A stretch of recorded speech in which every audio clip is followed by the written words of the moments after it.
Bonjour tout le monde, voici une batterie de vélo de marque Chambre d'air.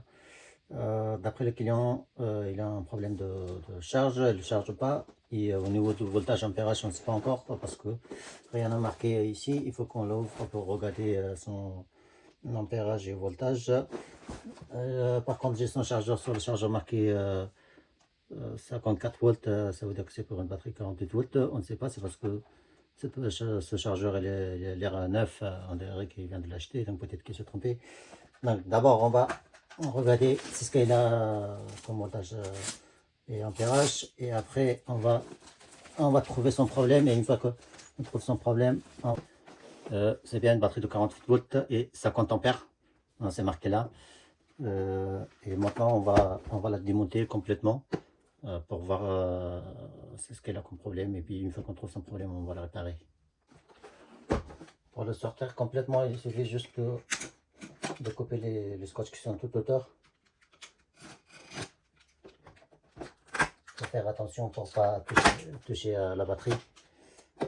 Voilà, on ressemble un peu comme ça. Alors,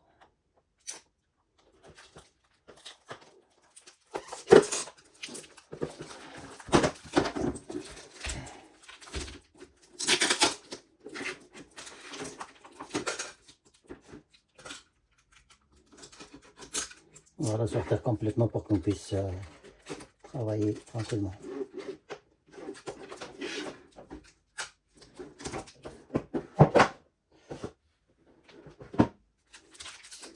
Et là voilà. Alors on va d'abord tester le sortie pour voir combien de volts il sort. Il me donne.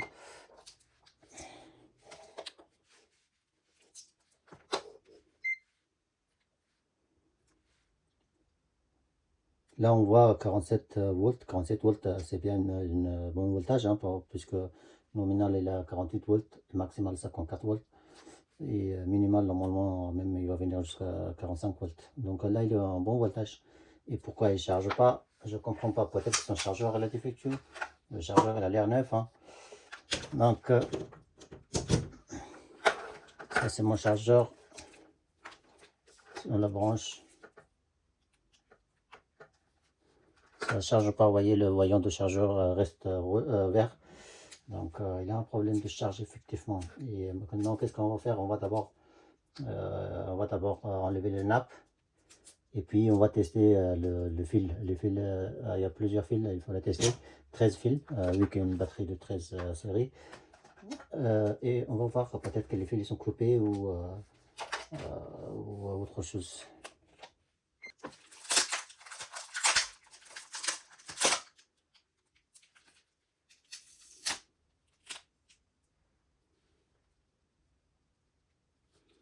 Ça doit être le capteur de température.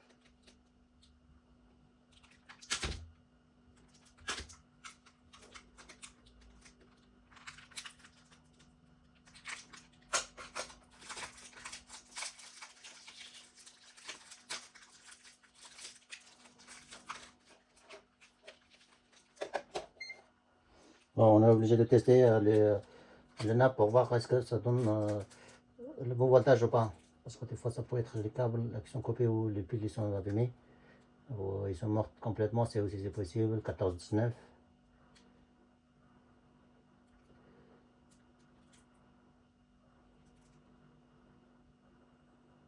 14, 18, 19, ouais c'est pareil. Pareil.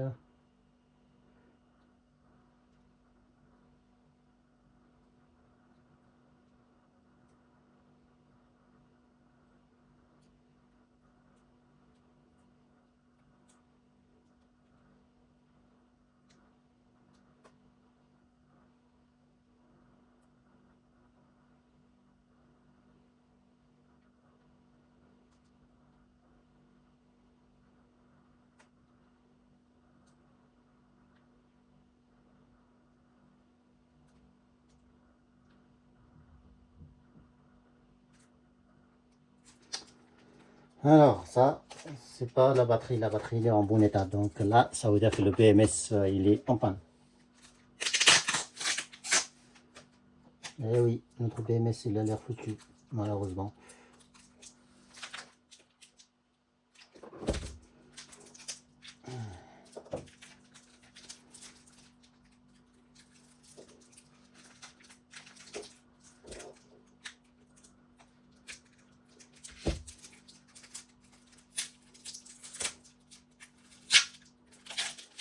Et juste regarde si les fils ils sont bien branchés.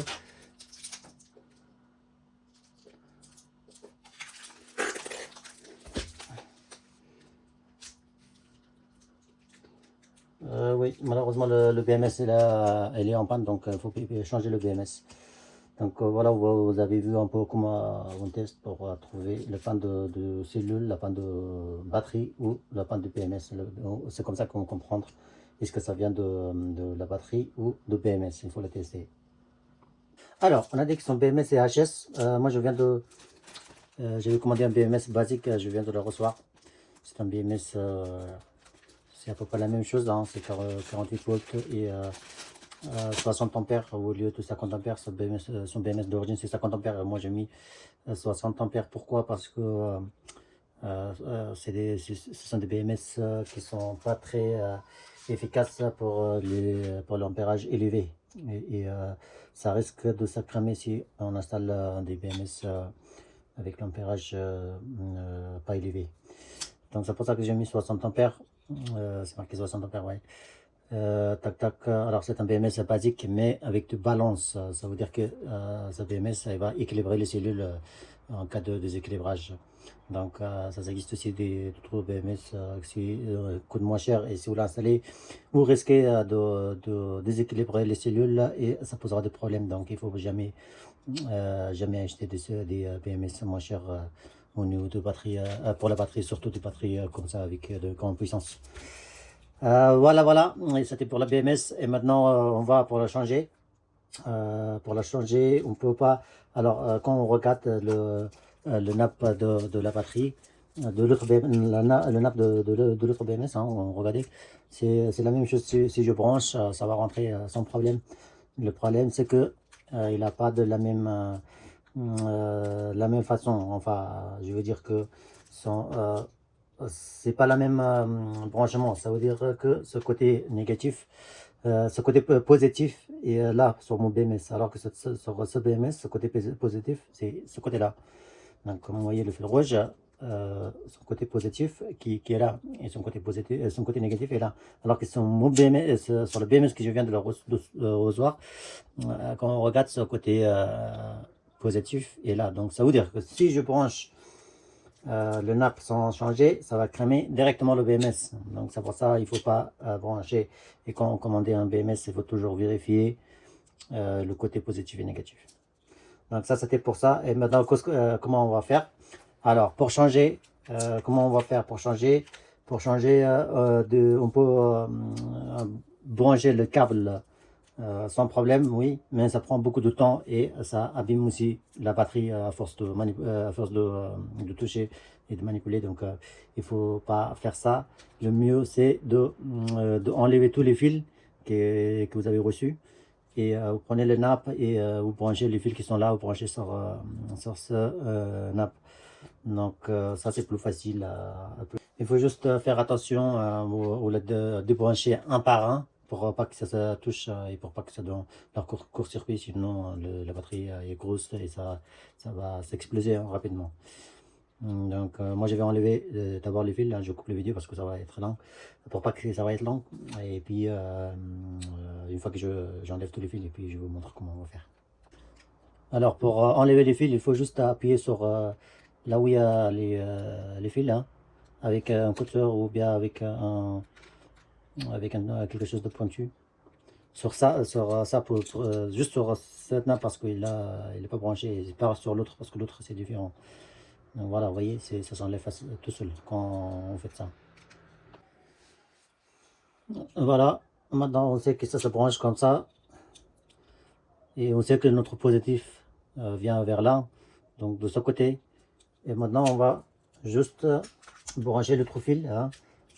notre fil de nappe. Ici, on va juste de côté positif ou négatif, ça ne change pas. On va commencer d'abord de côté positif.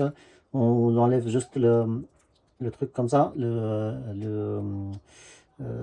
comment ça s'appelle ça, la partie que ça tient le fil. On l'enlève, on la soulève et puis on retire le fil rouge. Il faut juste faire attention pour pas que ça touche les fils ensemble, sinon ça va s'exploser, ça va créer de problèmes. Voilà, maintenant, une fois qu'on enlève et puis on le branche sur ce nappe sans problème. Voilà, vous voyez. Donc on sait bien que ça c'est mon positif est là, alors que sur ce BMS le positif était de ce côté-là. Donc on continue tous les fils, on enlève tous les fils et on le rebranche sur ce nappe. Alors bien sûr, moi je touche avec le cutter, hein, la lame acier, mais parce que moi j'ai l'habitude de le faire hein, et je sais comment faire, donc ça pose pas le problème. Vous, si vous n'avez pas l'habitude, il ne faut jamais toucher avec un cutter, surtout avec lame en acier. Donc il faut toujours essayer avec de lame en céramique ou plastique plutôt. Voilà. Ici, comme vous le voyez, on enlève le fil un par un. Ça veut dire qu'on enlève un ici, on l'a mis ici, après on enlève l'autre. Pour deux raisons. La première raison, c'est pour éviter le court-circuit, parce que si ça touche ensemble, ça va créer des problèmes. Et pour la deuxième chose, c'est que pour la deuxième raison, c'est que pour pas qu'on se trompe. Vous voyez, si vous faites à l'envers, au lieu de brancher un, ou brancher deux, bah, ça va, quand on branche sur le nouveau BMS, ça va la cramer. Donc, c'est pour ça, il faut éviter. Ok, une fois, maintenant j'ai tout mis, j'ai mis tous les fils. Une fois qu'on a tout fini, maintenant on enlève le fil qui est soudé sur l'ancien BMS. Ça c'est le fil de négatif. Donc on l'enlève et on le remet on le ressoude sur l'autre BMS, sur le nouveau BMS. Alors il faut savoir que sur la plupart de BMS en général c'est marqué B-, P- et C-.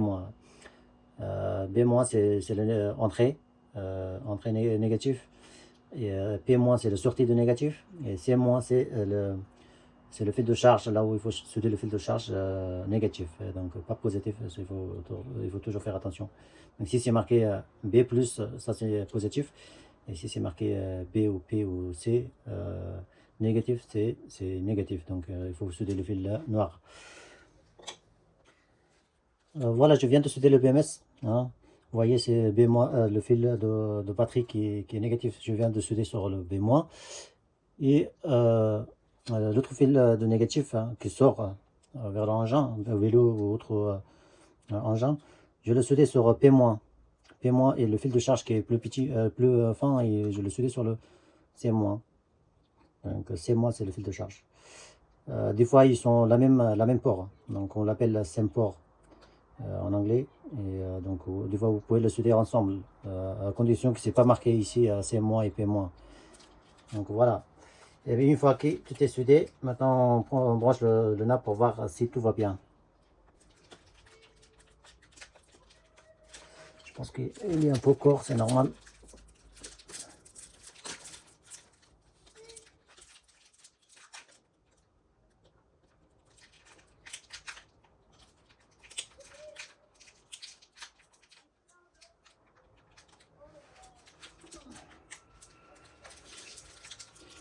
Voilà.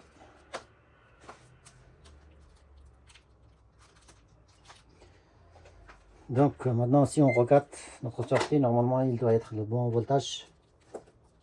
Et bien sûr, il doit charger sans problème. Vous voyez, 54 volts. C'est parfait. Ça, c'est 54, ça veut dire qu'il est déjà chargé la batterie. Donc normalement tout va bien. Alors donc maintenant on a dit 54 volts. Normalement il doit être à 54 volts aussi au niveau de fil sorti, de côté négatif et positif, sans BMS. Là au niveau de fil négatif, positif c'est normal, il est branché directement sans BMS, et on va juste brancher le côté fil négatif qui est là. Vous voyez, 54 volts. Donc parfait. Donc voilà, là notre batterie, il est prête, on peut l'utiliser sans problème. Alors là, si je branche, c'est normal, c'est normal que ça ne va pas charger parce qu'il est déjà à fond 54,3. On va essayer quand même. Pour moi, normalement, ça ne va pas charger parce qu'il est déjà chargé à fond. Tac, tac.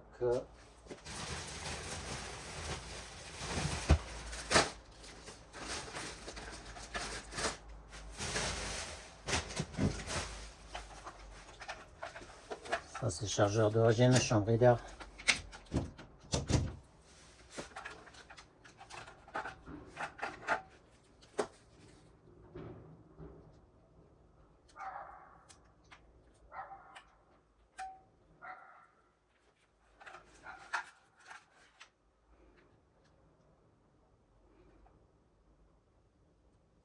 C'est normal parce que là, il a déjà chargé. C'est normal que ça ne va pas charger. Comme j'ai dit, hein, le chargeur reste rouge, vert, donc c'est normal que on ne charge pas parce que ça, c'est 54,6. Là, il est à 54,4 ou 3. Donc ça, c'est normal, ça, parce que ça dépend aussi de BMS. Donc voilà, notre batterie est réparée normalement, sans problème. Et on a vu comment on change le BMS, comment on modifie au cas où on ne trouve pas la même BMS. Voilà. C'était tout pour cette vidéo et je vous dis à bientôt pour une nouvelle vidéo. N'hésitez pas à me contacter si jamais vous avez des batteries à réparer ou si jamais vous avez des questions. À bientôt. Au revoir.